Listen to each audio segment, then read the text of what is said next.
My name is Linda Deere, and on behalf of the League of Women Voters of Marin County, welcome. I hope you've all enjoyed the food and the beverages, had a chance to mingle with your friends, and now are ready to participate in a program on the Affordable Care Act. First, I'd like to thank the person who diligently and carefully planned this event and how tactfully coordinated with all of the moving pieces to make this a success. Elaine, where are you? Elaine, thank you so much.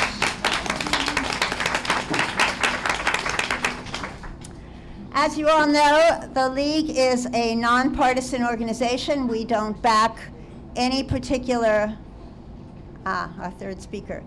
We don't back any particular candidates, but our main focus is education and information out to the general public.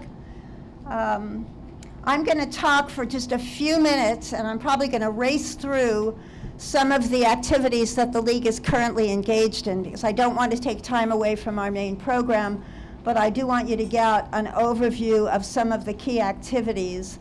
If you're interested in any particular area, please go to our website, marinlwv.org, and the committees are all described on the website, and most of these activities are there as well. The first one I want to talk about is we have 10 debates coming up this weekend. They start on Friday afternoon, going through Sunday afternoon. Most are candidates for city, town councils, or school boards. There's also the Las Colinas Sanitation District. We are taping them or filming them, or whatever the appropriate word is now, in-house, in studio at CMCM in San Rafael.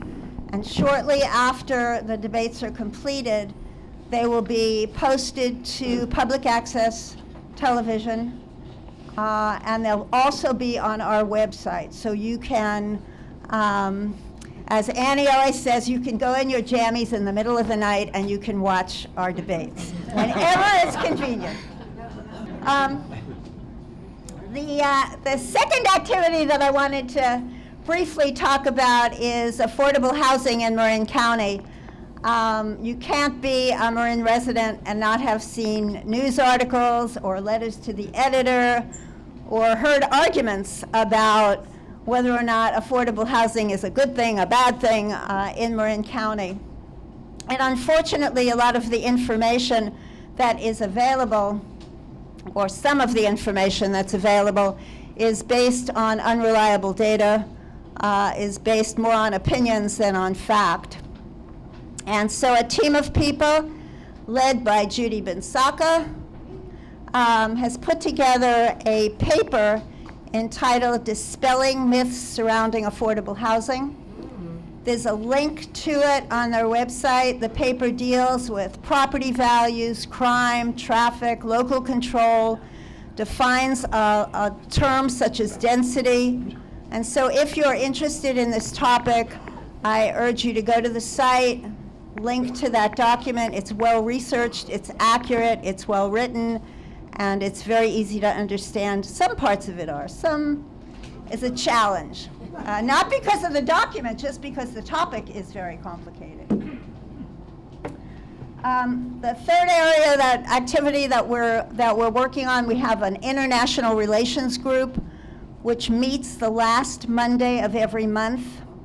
And on September 30th, Nanny Rankin, a League member, is going to talk about a topic near and dear to all our hearts. The title is Humanitarian Intervention. And we are going to talk about when the international community has a responsibility to intervene on behalf of a local population where there is mass killing, mass atrocity, or a gross violation of human rights. So given the debate, we're right in the middle of at this point in time, I think it will be a great discussion.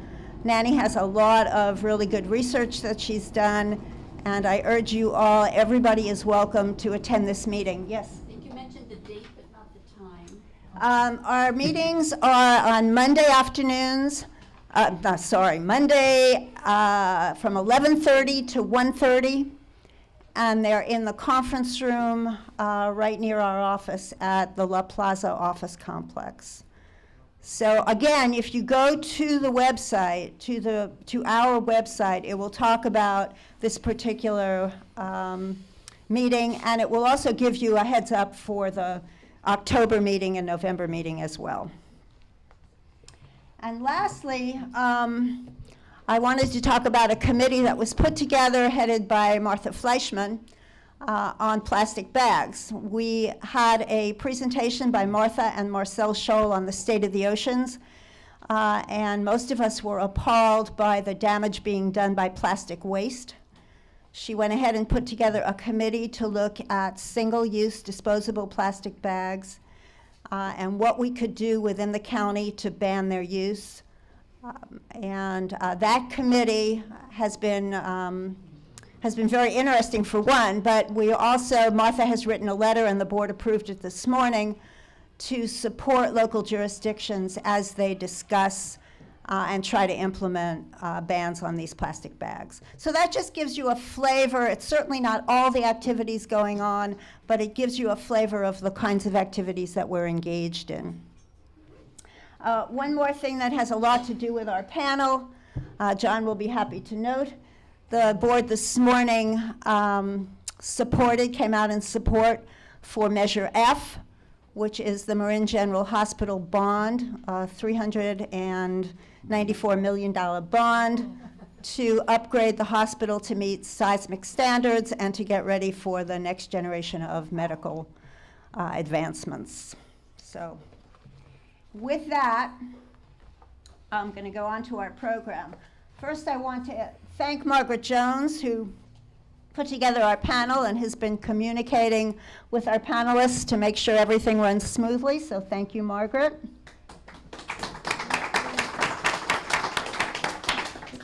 We're going to ask each of the panelists to speak for 10 minutes, and then we're going to ask questions. Everyone has an index card.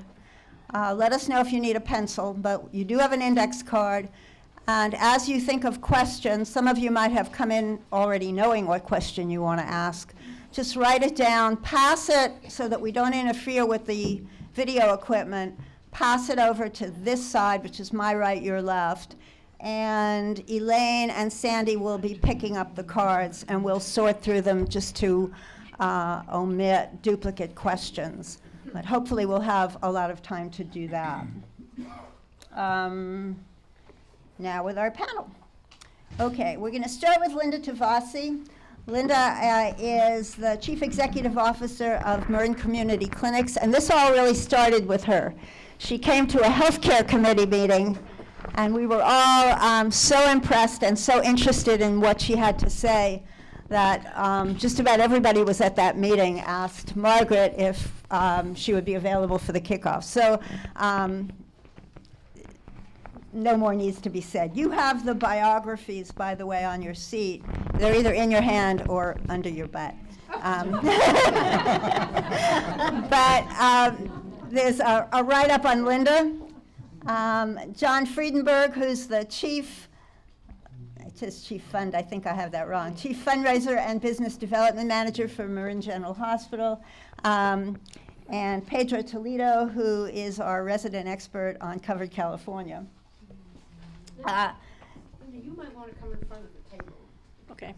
And hopefully, after they've given us an overview of how the Affordable Care Act is being implemented in their particular areas of expertise, we can move on to the questions, and hopefully this will be a wonderful discussion. So with that, and the other side of your, which I didn't have my notes because I didn't know about, the other side of your biographies has the league positions relevant to healthcare.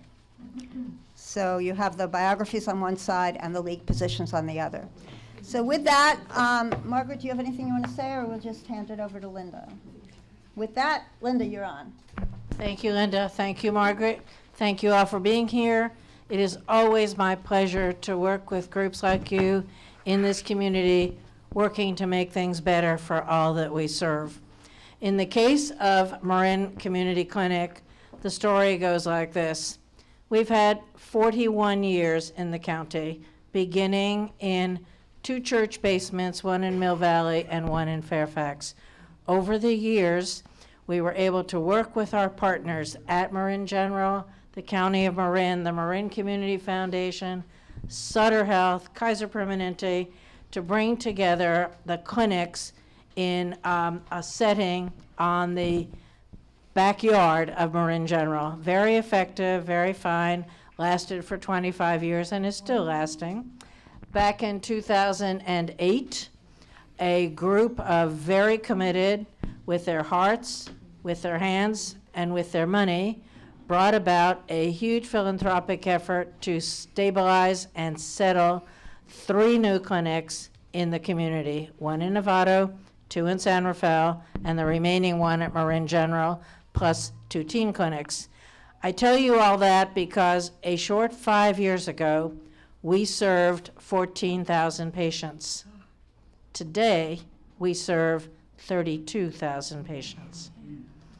There are 3 other small clinics who serve another 8,000 patients, and so together, there are, in fact, 40,000 people in this county that in one way or another meet the minimum levels of poverty, of need.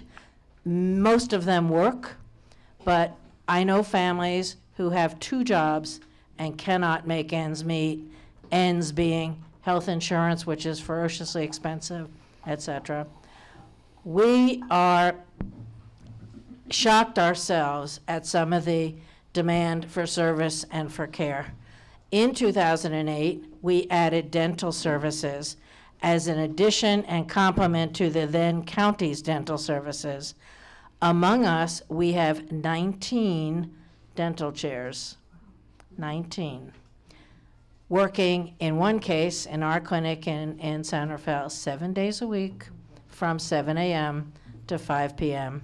Sundays reserved for pregnant women, because pregnant women cannot be around nitrous oxide, which we use the rest of the week. It has been an evolving canvas of incredible accomplishments, but incredible commitment on the part of many of you, your friends and colleagues out in the world. We have added in the last 3 years a pharmacy.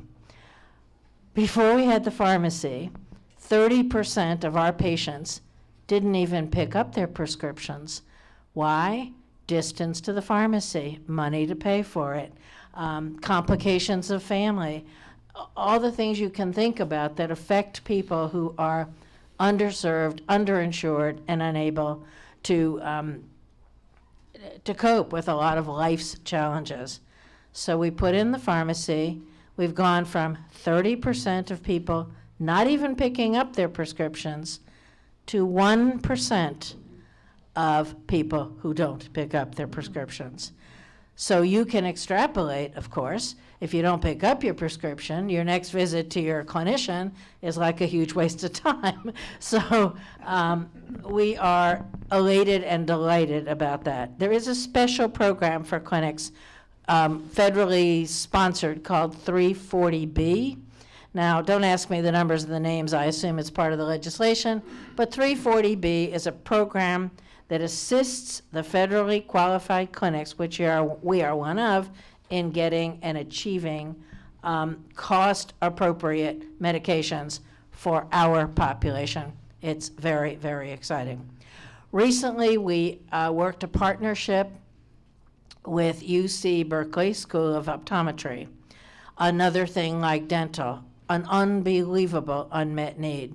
Now, how can children succeed at school if they can't see, and if they can't afford the glasses, and if they can't get the eye exams done because so many practitioners won't take Medi-Cal and won't do things that make this work? But this partnership with UC Berkeley is a knockout. It is so exciting. You might have seen the IJ story about it. So exciting about what's being accomplished. We're into the schools, we're into the, wherever people need the care. And this is a project we worked out with UC Berkeley and the County of Marin. Everybody wins, nobody loses, and it's just been superb. So between dental and optometry and pharmacy, added to our basic services of care, primary care, our wonderful volunteer clinicians from most walks of life who come and assist us and see patients, we are delighted, and we are so well supported by all of you, by the agencies I've mentioned, and by the Marin Community Foundation. So then comes the Affordable Care Act. I declined to get excited about affordable care 2 years ago when everybody started planning, because I thought, heaven knows how this is going to turn out. So now it is turning out. For us, it is likely that a goodly number of our patients already qualify for Medi-Cal, but they are not on Medi-Cal. There'll be another group of patients under the new legislation, which Pedro will delightfully explain, that will qualify people for Medi-Cal because the baseline is being raised. So we have all that to look forward to. The wonderful team in the County of Marin and at Marin Community Clinics are working to make sure we get everybody covered into whatever they qualify to be covered into as rapidly as possible. Is it a challenge? Sure. But you know, that's what we do. We're here to serve people. Challenge is what keeps us going. I'm sure my colleagues would agree. And being able to say at the end of the day, we really did something worth doing for the right reasons at the right time under the right circumstances, and that's all we strive for. But it has been an incredible story of 41 years of escalating growth, success, and challenge. And for that, I thank you, and I know that everybody that works in our organization, several of my board members are here, my chief operating officer, my dear husband, who has to deal with all this, and I very much thank you for inviting me, and I will, of course, take and welcome any of your questions when I'm allowed to.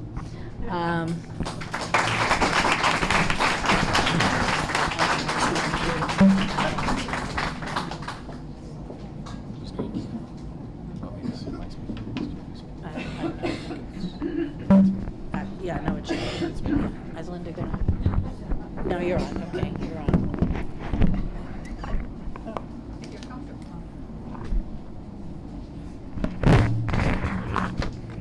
Hey. Beat that thing out, John. Thank you very much. My name is John Friedenberg. I'm with Marin General Hospital, and I am the Chief Fund Development Officer. That is my job. And it's a pleasure to speak with you tonight. I want to thank the League for putting this on, and I especially want to thank the League for endorsing Measure F. I want to acknowledge Sharon Jackson, who's here in the audience, who's a recently retired member of the Marin Healthcare District Board. Thank you, Sharon, for being here. And I want to thank my friend Linda Tavaszi for her friendship and her guidance. You know, she spent many, many years at Marin General, and then when the new team, just before the transition, Linda transitioned to another phase of her career and became and has remained very supportive and helpful and a valued colleague. So thank you, Linda. I was asked to say a few words about Obamacare and how I think that it's impacting Marin General and what may be coming. So I have a timer here for myself, and there are some people in the audience who know me, and they can attest that 10 minutes is nothing for me. So I said to somebody today that I could talk for 10 minutes on quantum mechanics, and I don't even know what that is. So let me start by just as briefly as I can just saying a few words about Obamacare, and then I'll hopefully spend my time on Marin General. There were three main goals, as I understand them, to Obamacare. The first is the social justice piece, provide or extend coverage, and Larry Meredith, our County Medical Health Director is here. Thank you for being here. The first is the social justice piece, and that was to extend coverage to 30 million Americans who don't currently have health insurance. And in all the talks that I've attended and participated in or just observed, I've yet to hear anybody argue with that goal. I've heard lots of people argue about how it's being accomplished or how it's being paid for, but the goal of extending coverage to 30 million people who don't have it is not a goal that I've heard people argue against. Nor have I heard people argue against the other two goals. One was to improve quality. No one argues about that. And then the third goal is to decrease cost. And of course, the devil is in the details. How are you going to accomplish those things? The main feature in terms of how that's accomplished on the first piece, the extending coverage, is to subsidize coverage, and most of that subsidy is coming from taxes from the federal government or borrowing, government spending. But that's not all of it. Some of it is coming from trying to, in effect, require young, healthy people who choose not to get insurance to contribute something to the system. And then there are also other features which are also important. For example, the whole pre-existing condition provisions, which again, it's hard to find somebody who's going to argue against finding a way to assist people who have pre-existing conditions. Lots of people, of course, who argue about how that's accomplished and what the consequences are. Another key approach for accomplishing these goals is through information technology. If we all have electronic health records and all of our medical providers can communicate with each other, the theory is that's going to drive down utilization, unnecessary duplicative utilization. If you just had a CT scan and then you end up in the hospital a week later and the doctor wants a CT scan, well, if you just had one, maybe you don't need to have yet another one. And so if everybody is integrated by our electronic health records, that will be much more efficient. And so enormous investments are going on, not just at Marin General, but across the country, and not just at hospitals, but in medical clinics and for-profit places, not-for-profit places, large places, small places, to try and get ready for the requirements for medical providers vis-a-vis information technology and electronic health records. And the big change, as I see it, in the 80s we called it managed care, and that became a dirty word, and so we can't call it that. So now we call it population health management. I didn't make it up. Am I right? And basically what that means is the current way that most medical providers are reimbursed, and whether they're for-profit or not-for-profit or doctors or hospitals, whatever, and there are, of course, exceptions to this, but the way most medical care is provided in this country is what we call fee-for-service. So somebody comes to Marin General, they come, let's say, into the emergency department, and we provide a unit of service to them.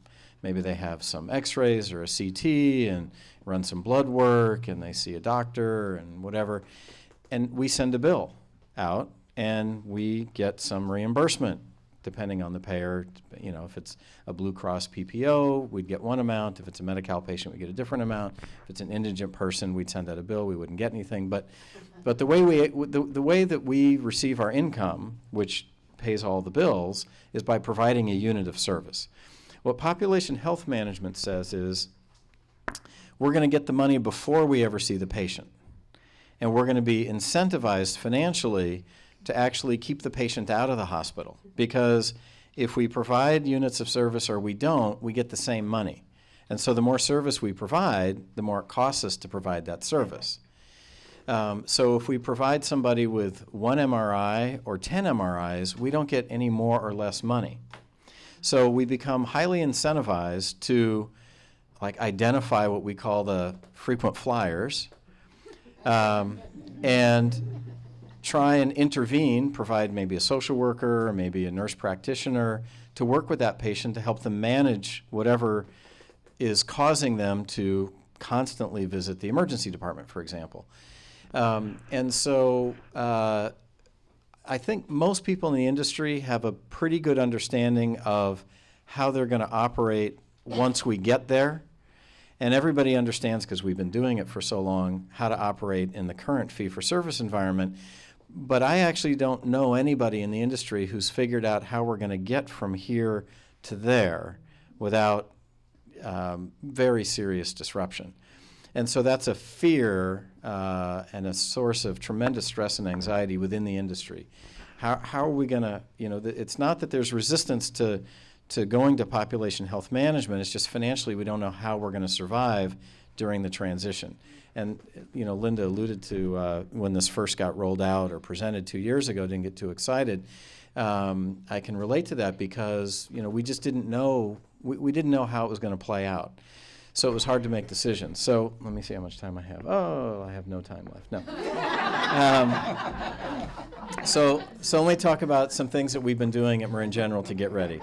I have 3 minutes and 22 seconds. So as I mentioned, we've made a huge investment in information technology. And it's very difficult and it's very expensive. We have formed with our physician partners an ACO. People ask me, and I'm actually on the board of the ACO. And so because I'm a board member and I'm in charge of strategy for the hospital, people think, and you might think, oh, well, let's ask John, what's an ACO? Right, good question. And the best answer to that question that I've heard is that an ACO is like a unicorn.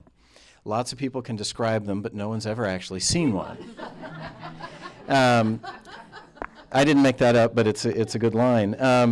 So an ACO really is an aggregation of healthcare providers, and different ACOs take different forms or have different combinations, but that have taken responsibility for a population, for their population health, and have taken financial risk for providing medical services to that population. So we have joined with our physicians to do this, and you see it across the country where instead of just, it used to be, well, you had the hospital, and then you had, hundreds of doctors who were all independent from the hospital and each other, and then you might have, physical therapy that's independent, and hospice that's independent, and nursing care, skilled nursing care, and on and on and on. Everybody's independent, but there's only going to be one payment that goes to somebody to provide all those services to everybody in that population. So it becomes important to try and figure out a way to at least be in relationship, if not financial relationship, or a governance relationship, some kind of relationship with different providers. So across the country and in Marin, you see people talking to each other that never talked to each other before and getting into a formal business relationship with each other, and that's very, very, very new. So we've spent a huge amount of time on that.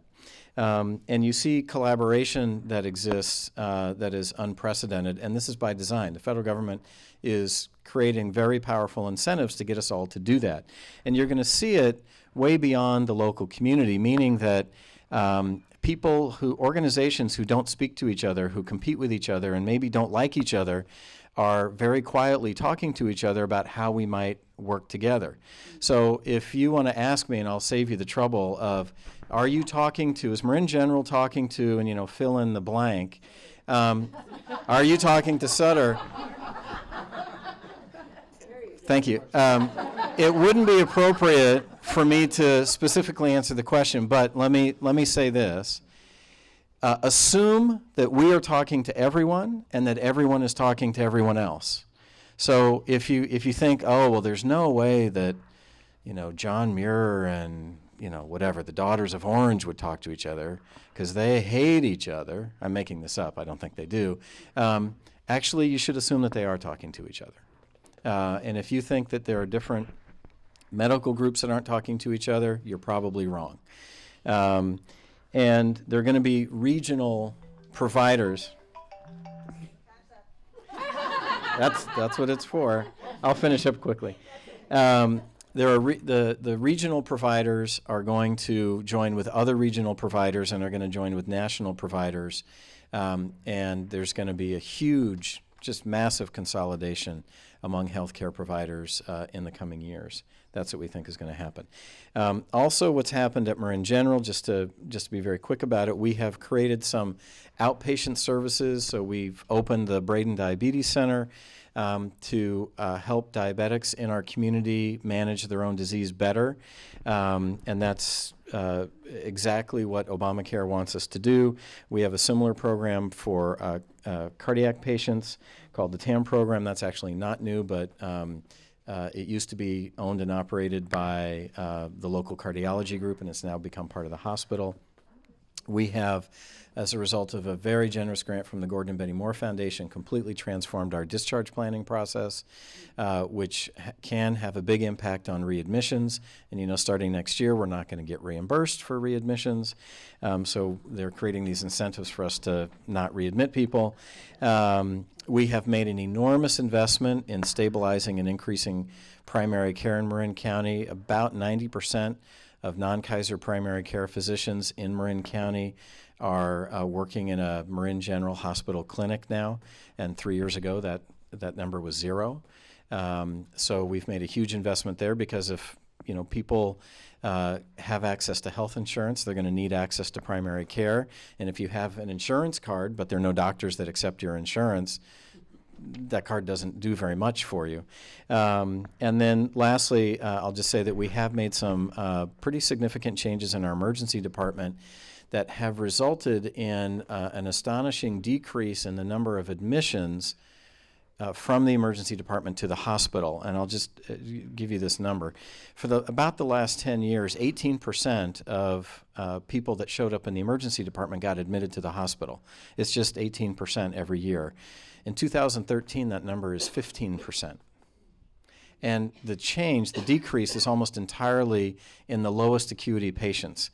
And the reason for that, and I've run out of time, so I can't go into the details, and it would bore you anyway, but there are some very specific changes that have occurred that enable the physicians to provide the care that the patient needs without admitting the patient. And it's much better for the patient, and it also saves money.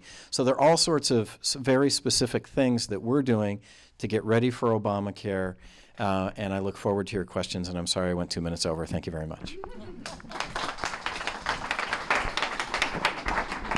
Before I ask Mr. Toledo to get up and talk to you, you do have question cards, and where we don't want to, although I'm sure John would be perfectly capable of asking himself questions and then going ahead and answering them, we would really like your questions. So if you have any, please write them on the cards. If you need pencils or pens, just let us know. We've got a bunch of them, and we're really relying on your questions.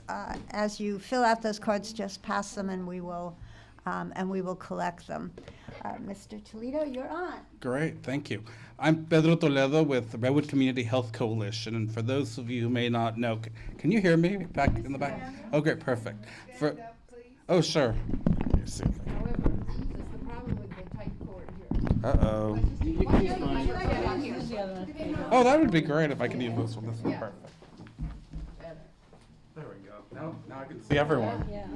So I'm Pedro Toledo, and I'm with the Redwood Community Health Coalition, which is the network of community health clinics in Sonoma, Marin, Napa, and Yolo counties. We have 16 community health centers serving about 240,000 people.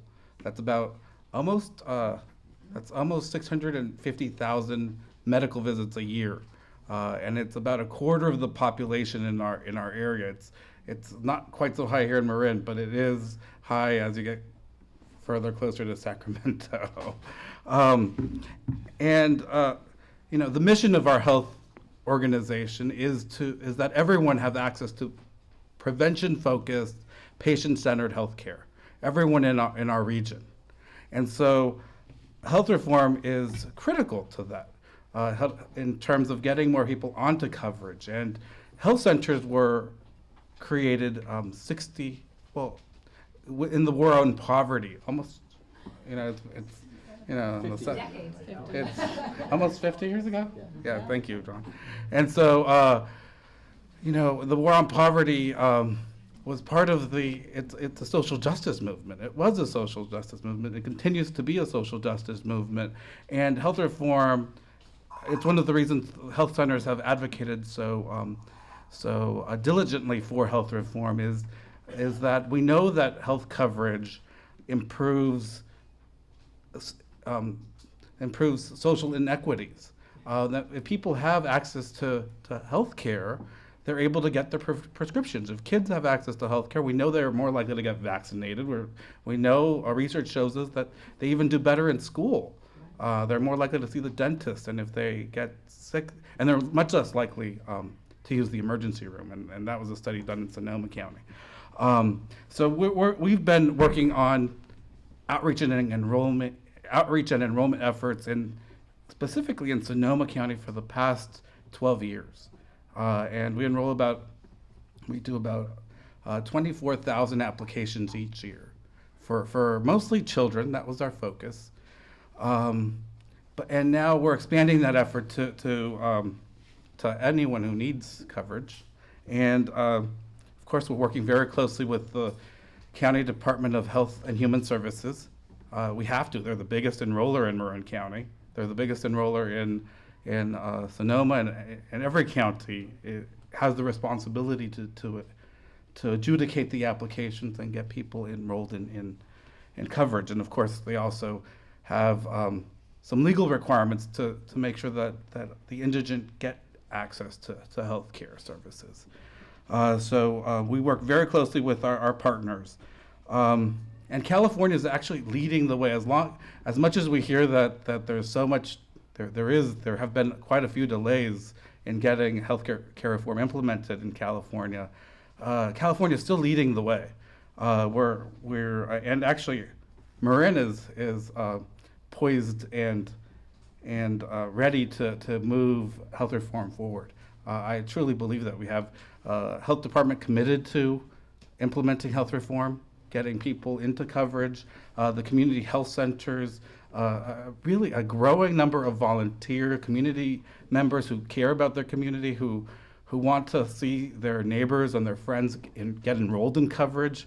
And I know when we did our first training for Covered California for community outreach workers, we had about 50 individuals from Marin County. Most of them were volunteers. Most of them were just neighbors and community members who wanted to help their fellow residents enroll in coverage. So I think it's incredibly exciting. And next week we're going to be sending folks to the enrollment training so that they can actually do the enrollment for folks and get certified to do that. Starting October 1st, you'll see the launch of a $400 million campaign in terms of marketing and ads, newspapers, billboards. Covered California will be, even on television shows, it'll be mentioned by actors and actresses. If you do a Google search for anything health related, Covered California will pop up, and it's part of an effort to educate the community. We know it's going to take at least people will have to hear about Covered California about 7 times before they actually take action.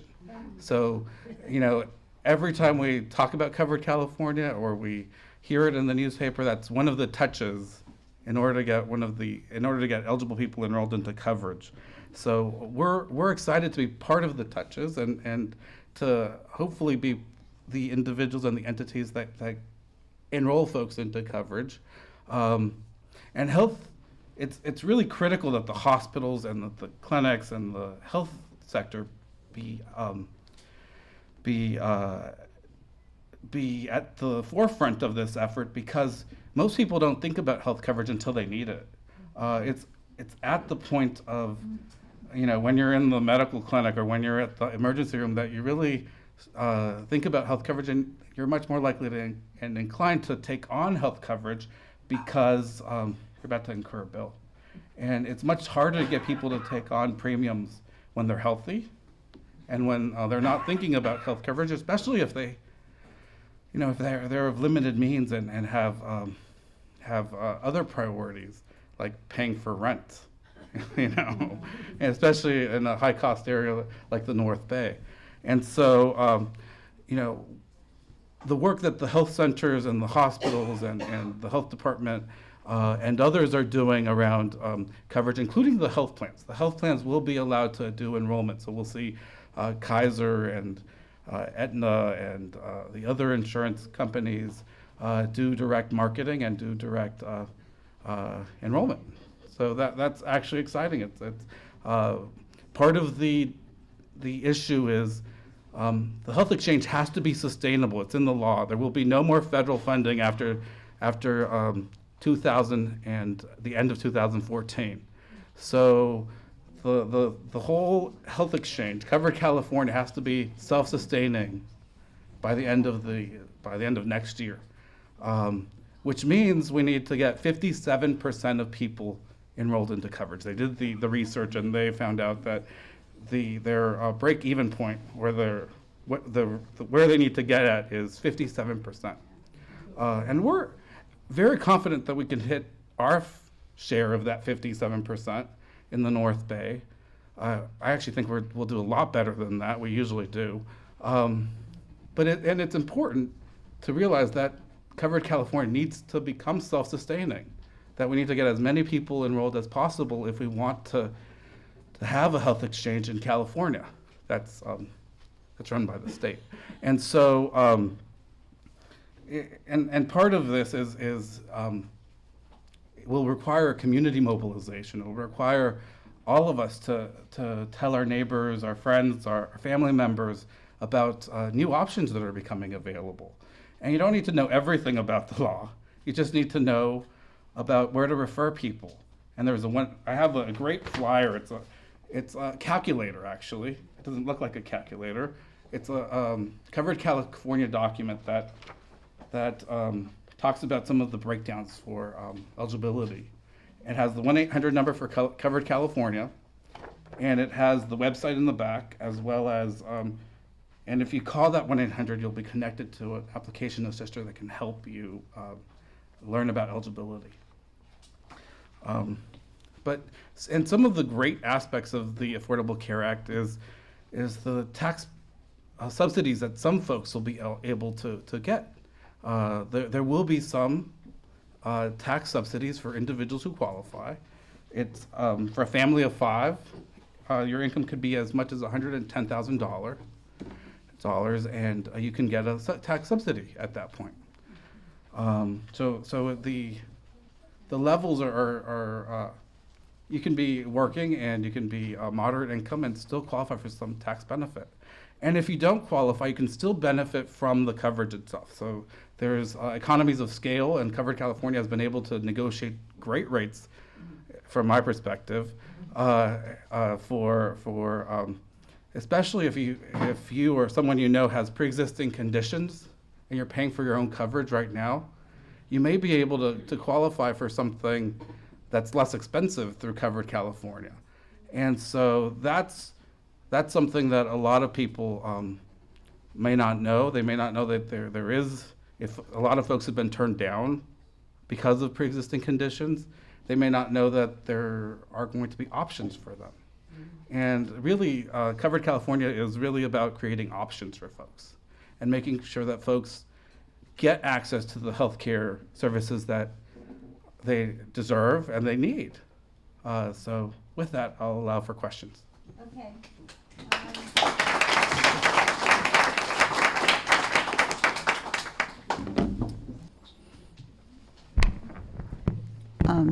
The first one is for John.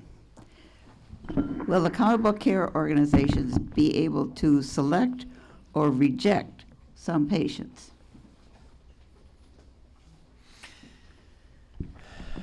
The focus initially is on populations. The first focus has been on Medicare patients, and beyond that, there hasn't been a selection rejection process. As it rolls out more broadly to the general population, the ACOs will expand beyond Medicare patients to the general population, and no, my understanding is no, that they're not going to be able to pick and choose individuals, but they can pick and choose populations of people. Okay, and the other question, which is somehow related, which maybe the other two can attack, how will individuals choose an accountable care organization for their care? It's sort of related to, should parents be able to choose the schools for their children, and are they capable of figuring out what is best for them? Does anyone want to take that on? So we, when folks come to us and they ask for when we go through the process, we actually are required by law, and all of our enrollment workers and all of the folks who process applications, to offer every option that's available. And there's, I believe, 5 options here in Marin County under the individual for Covered California. And so those options are presented to the client, and it's the client who makes the decision as to which plan, and it's a health plan that they choose. Now, within that, there may be ACOs that are part of, Sutter, Western Health Advantage might be in the ACO, or Anthem might be in the ACO, or the health clinics. We're even forming our ACO, our own ACO. So we might accept folks from different plans, so ultimately it's your plan that'll determine whether you're in Kaiser or Western Health Advantage or in Anthem or HealthNet or whatever plan. That's your choice. And the ACOs are the providers for the plans. So, and I don't know if John has more to add. Yeah, just to add that the way it's working now, and we'll see how it plays out, is that if you're a patient of a provider and that provider has joined an ACO, then they send you a letter saying, congratulations, you're part of this ACO. So it's really, at this point, it's less about, it's still about you selecting your insurance and you selecting your provider, and it's less about individuals deciding, I want to be part of that ACO or some other ACO. As it plays out, that could transition a little bit. But right now, individual patients aren't sitting around, selecting an ACO. It's that providers are aggregating with each other, and they're aggregating the patients that they're responsible for and forming an ACO, which puts them into a financial relationship with the payers. Okay, here's another easy one. If hospitals and other providers are given incentives not to admit, or at least not to readmit, who or what entity will do the oversight to ensure they are getting quality of care? So there are quality metrics, goals, and requirements that go along with the reimbursement. So it's not simply population health management reimbursement. There are quality metrics, and the federal government's been working very diligently to roll out additional and then refine the metrics that are going to be used. And in fact, they're in play now. It's just the amount of dollars at risk are very modest, but over time they're going to become much more consequential. So if an example, Marin General and our physicians that have joined together end up providing, let's say, cardiac surgery that results in complication rates, infection rates that are statistically significantly above what's considered the predicted rate, then we're going to get hammered financially for having done that. Conversely, if they're better than the predicted rate to an extent that's statistically significant, then we could presumably earn some additional economic reimbursement for that. It's a big change from the present system. Big change. Here's a different topic. Where do residents of Marin receive mental health services. How will this change with the Affordable Care Act? Mental health.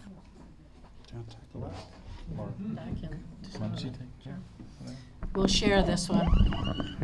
So, Dr. Meredith, I hope you'll pitch in if I get off on the wrong tack here. The residents of Marin receive mental health services through county mental health, through partnerships with the hospitals, through partnerships with the clinics. We have extensive operations to serve patients with mental health problems in all of those venues. I do not know what change the Affordable Care Act makes or doesn't make. We're proceeding as though mental health, better known these days as behavioral health, is part of the treatment of the total person. And just like dental or just like optometry or anything else I've mentioned, mental health, behavioral health needs to be an integrated part. And we in this county have worked really hard for that to occur that way. And I would not see it changing, would you? I agree. Pedro, would you see any changes in that?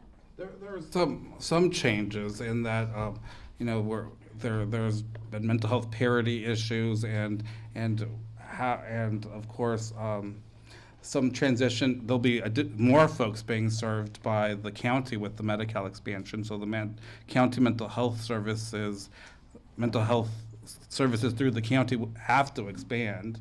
And they are expanding throughout the North Bay and throughout California. So there'll be more demand on county services.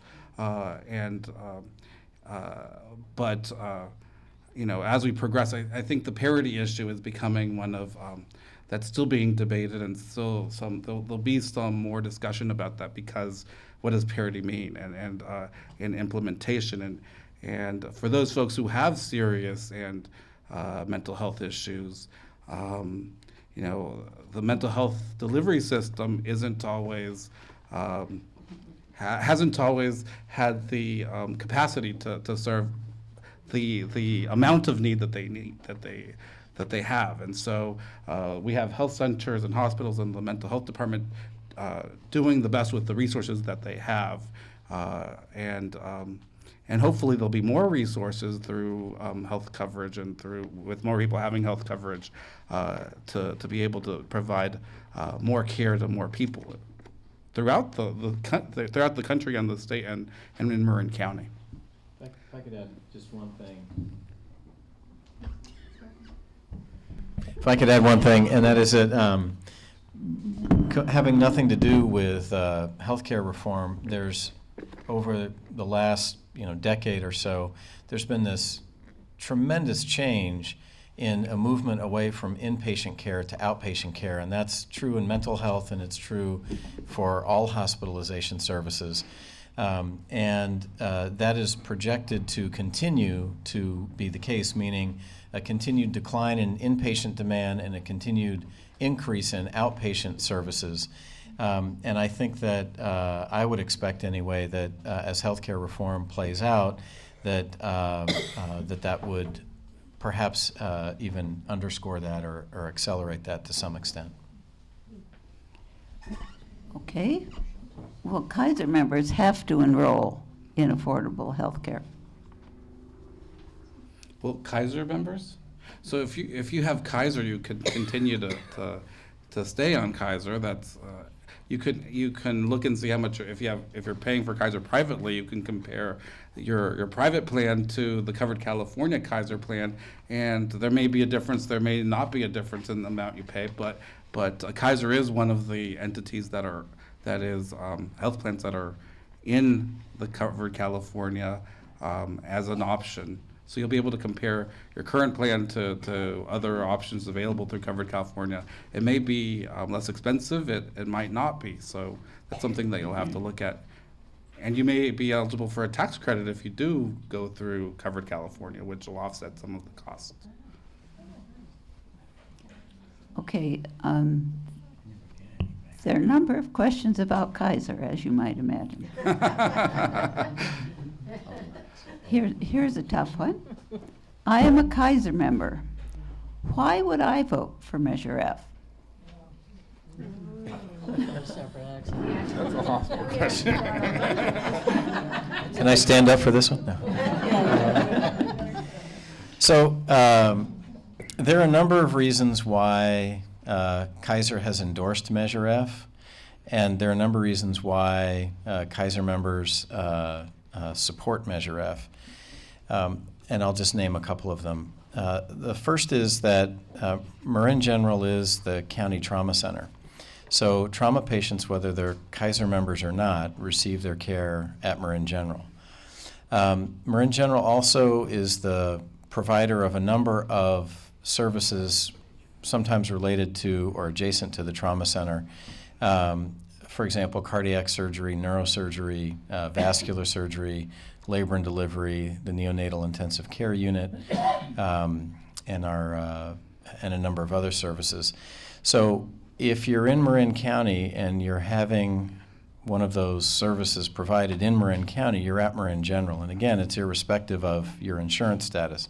You could be uninsured, you could be Medi-Cal, you could be one of Linda's patients from the clinic, you could live in Ross, you can live in the Canal District. If you're having cardiac surgery, neurosurgery, if you're delivering a baby and you're in a hospital in Marin County, you're at Marin General.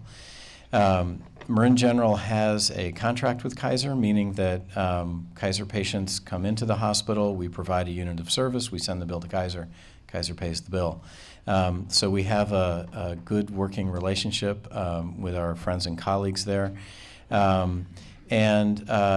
If and when the big one comes, if Marin General goes down, then those services that Marin General provides won't be available. And I'll just tell you, I happened to be in Los Angeles the morning of the Northridge earthquake, and there were 3 hospitals that in the San Fernando Valley that sustained enough damage that they had to be immediately evacuated and closed.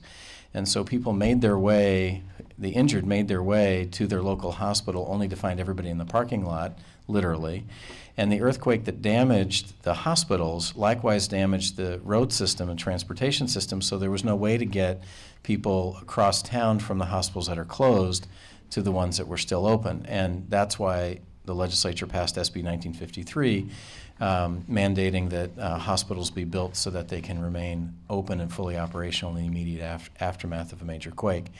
So if Marin General goes down, certainly when the big one happens, all 3 hospitals in the county are going to be struggling to meet all the demands of the injured, and Novato Community Hospital, Kaiser San Rafael, and Marin General. And Marin General being by far the largest of the 3, if we're not there, then those 2 hospitals are going to struggle even more to meet the demands of the community, the healthcare needs in the immediate aftermath of an earthquake. And I'll just end by saying I've yet to meet anybody who says, no, in the immediate aftermath of an earthquake, if my loved one needs to get to a hospital, we'll just drive into San Francisco.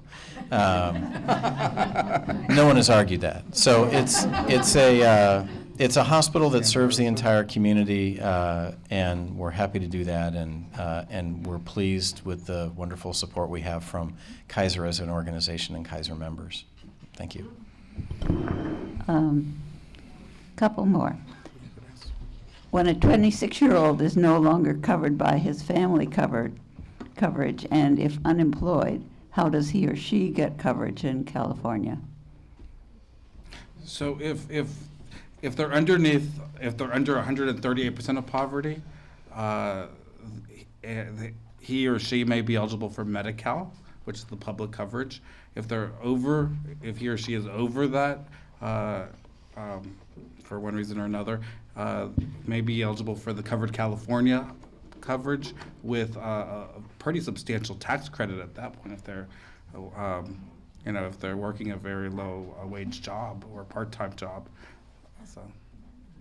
So those would be the 2 options. One would be Medi-Cal through the county, or Covered California and a tax subsidy. What is the Marin Community Clinic doing to prepare for patients arriving who have not yet enrolled? An unbelievably extensive interactive project with the county around enrolling patients, having people available We have a grant through the Redwood Community Health Clinics Consortium that Pedro referred to be able to hire some staff to take on that job. They're going for 2.5 days each of training, the staff are. And then when people come and they need to be registered for any of the things Pedro has mentioned, we have the capacity to do that on the spot. We also have a pretty good experience with this in that 2 years ago, Partnership Health Plan, which is Marin County's managed Medi-Cal health plan, came into this county, and we had to register all of the patients that qualified. So we got experience, and we're not worried. Yes, it's extensive work, and it's got its complexities, but we've been so fortunate with partners like Pedro and Dr. Meredith's crew at the county that it's all good. I'm glad to know it's all good somewhere. It's gonna be, so you might as well make it good, right? Okay, couple more. Will the new hospital have a helicopter landing site? Oh, let me answer that, please. Sorry, I'm not familiar with that term. Is this on? Yes, it's on. Oh, okay. No, the hospital replacement project that will be funded by the successful passage of Measure F does not include a helipad. And if at some point in the future, some future hospital administration decided that it wanted a helipad, it would have to go through a completely separate public permitting process and environmental impact process.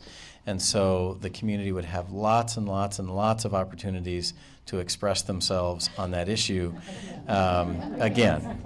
So no. But I should, just to be totally transparent and serious for a moment, hospitals land at Marin General all the time. They're just, what did I say?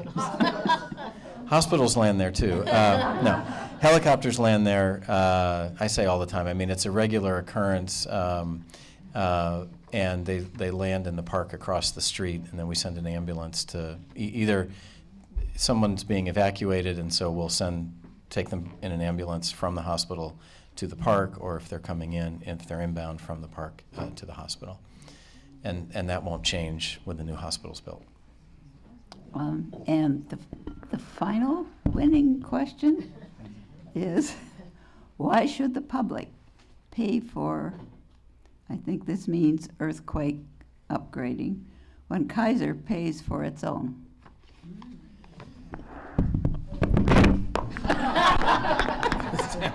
Thank you for asking that question. Marin General was opened in 1952, and it was one of over 100 district hospitals that were built in the 50s and 60s. And what happened was communities came together in the post-war period, and they formed healthcare districts, and then they passed bonds to build hospitals. And Marin General is this community's trauma center, and it's this community's full-service acute care hospital.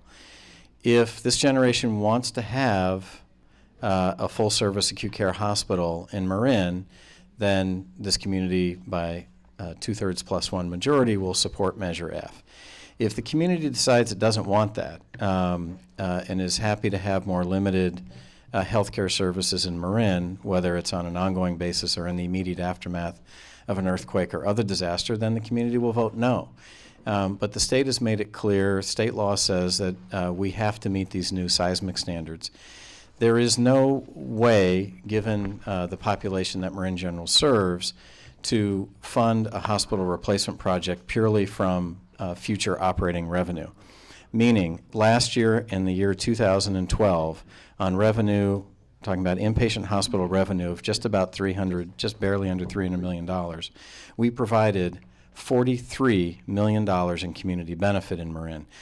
The overwhelming majority of that is providing care to the underserved, for which we got either little or no reimbursement. And that doesn't include the $20 million in uncompensated care we provided to Medicare patients.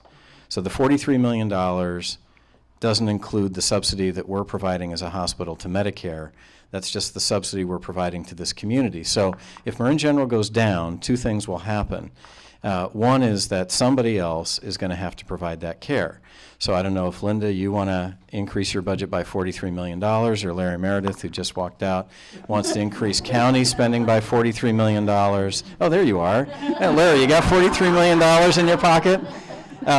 It's very unlikely. And the other thing that will happen is that the community, as a Marin community, will lose local access to lots of specialists and lots of specialized care, which on an ongoing basis, regular basis, you could say, well, I'm going to get in the car and go to San Francisco or go up to Santa Rosa or go to the East Bay and get my cardiac surgery, my neurosurgery, whatever. But in the case of an emergency, that's not going to produce good patient outcomes. So Marin General is a hospital that serves the entire community. It's a community asset, and it's owned by the public. It was built by the public with public funds, and if it's going to continue, then there has to be some contribution to what we call the plan of finance, and that some contribution is Measure F in order for us to be able to rebuild the hospital and comply with SB 1953 and continue to serve the entire community. So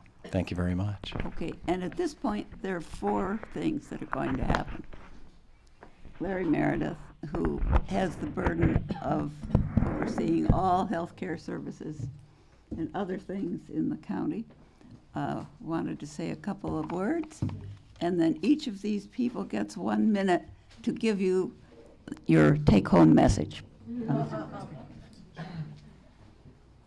Well, thank you, and I really want to commend you all for being here at this forum and learning a little bit more about something that is incredibly complicated. It's absolutely the right thing to do. Everyone should have health care available to them, whether they have a pre-existing condition, whether they can afford it or not. That's just right. It's social justice, and all of us believe that. All of us at Health and Human Services, and I dare say most of us in the room, believe that it really is, it should come as a natural right. So how do we do, it's really many decades of frankly, federal neglect. It's an obscenity that we don't have it now. And we're playing catch up. And as you can tell tonight, it's incredibly complicated and it's compressed into a very short timeline. So as we speak, many of the decisions, many of the issues are being uncomplicated, unraveled, and put together. So some of the training, it begins October 1. But some of the training hasn't taken place. It will take place. We will take care of this so that everyone can be eligible and know they're eligible. If not, at January 1, it'll roll out. 70% of the people who will be eligible for expanded Medi-Cal are already participants in the healthcare.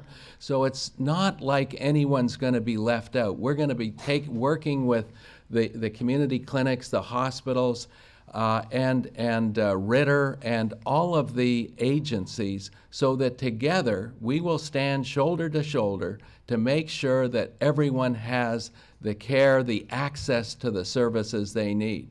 So I just wanted to mention that, to reassure you that there's no one here who understands it all.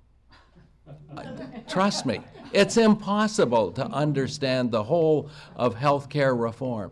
But it's the right thing to do. We are going to do it in the best way we can. We have brought on board over 20 new eligibility workers just to address this. We're not going to have them just at 120 North Redwood where they are now. We're spreading them out through the community. We're going to be training a whole cadre of new volunteers and others who work for the agencies so that they can help navigate the system, get people enrolled, help people with the Covered California website and making the choice. But it is right for all of us, and I just want to reassure all of you that although no one can really understand all of it, we are putting the pieces together. We are doing what needs to be done, and we'll do it within the time frame that's before it. And it's largely because we believe it's the right thing to do, and we're committed to that. And I invite you to join us. And if there are people that you think, and one of the populations that makes it all work are the young invincibles. That's the folks under 26 years of age that many, come on, we were all young once, and we know that nothing would happen to us. And look at this, we're here today. Imagine that, decades later. But the fact is that, as parents, you want your kids to have health care insurance because the unexpected can happen. And so we want those people to be part of the system because they help it be a complete system. So thank you for this. I appreciate it, and we look forward to it.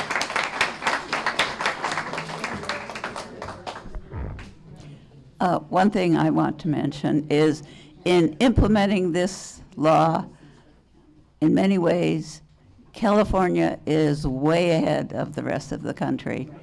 And I think in many ways, Marin County is somewhat ahead of the rest of the state. So I think we can be very proud of that. Who wants to go first? I'll go first. Okay, got 1 minute. Okay. I want to close with just two comments. One is back to Measure F and Kaiser members for a second. I went through this exercise in Mountain View about 10 years ago at El Camino Hospital, and I can tell you that Kaiser members in the El Camino Healthcare District overwhelmingly supported Measure D, which is that bond measure. I can tell you that Kaiser members overwhelmingly supported not one but two bond measures in Fremont for the Washington Township Hospital and down in Southern California at the Pomerado Hospital, and on and on and on. And as I say, we appreciate the very significant support we have from Kaiser institutionally and from Kaiser members, and we don't expect and don't have any reason to believe that Kaiser members in Marin County are going to be any less supportive of Marin General than Kaiser members in Mountain View are of El Camino, and so on.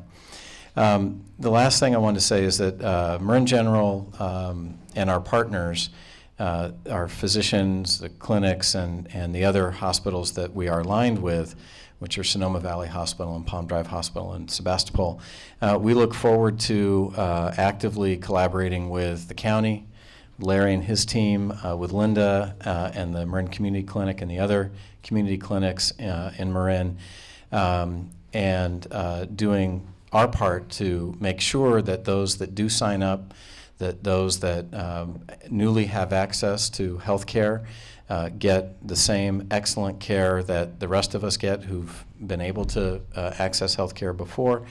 And also for those that are going to be left out, and there are people that are going to be left out, Marin General will continue to provide medical services to them just as we have been doing. Thank you.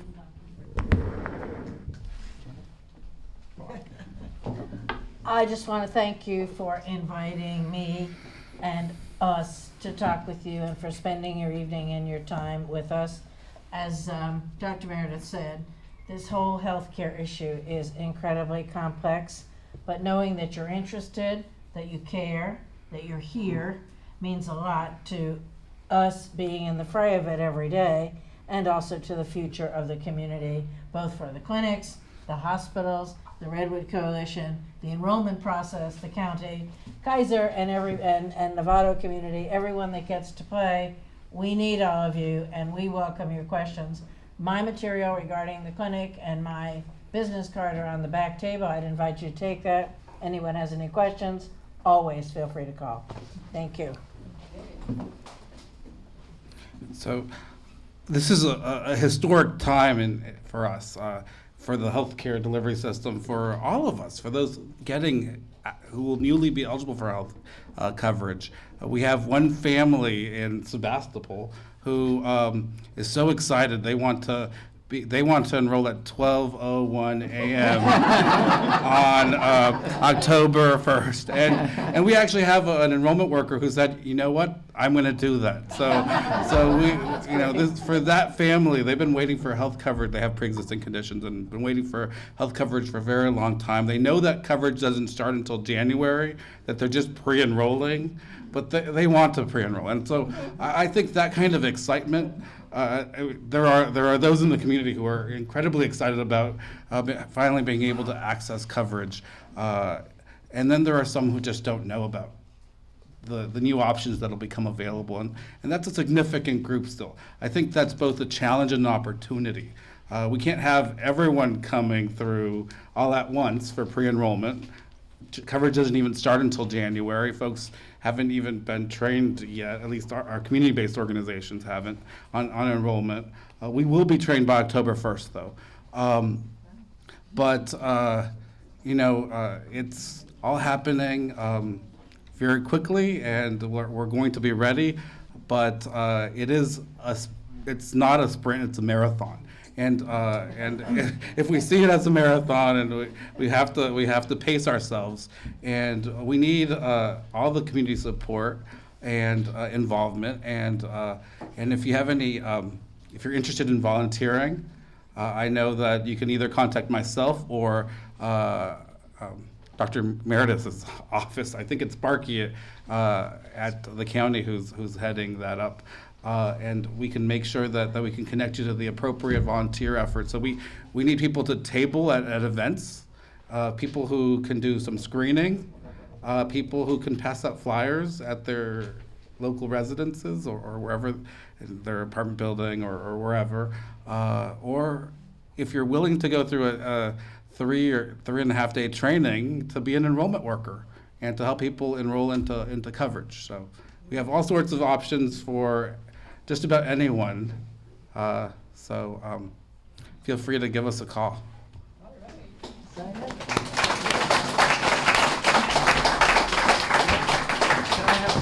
Let me have 1 minute. We have a website for Health and Human Services. Go to the website. We have a button that says Affordable Care Act, and you can find all the information you'd like to have and what you can do to be a part of the effort. Okay, you have been an absolutely wonderful, polite, and attentive audience, and I commend you all, and I hope you will come to future league programs. Goodbye.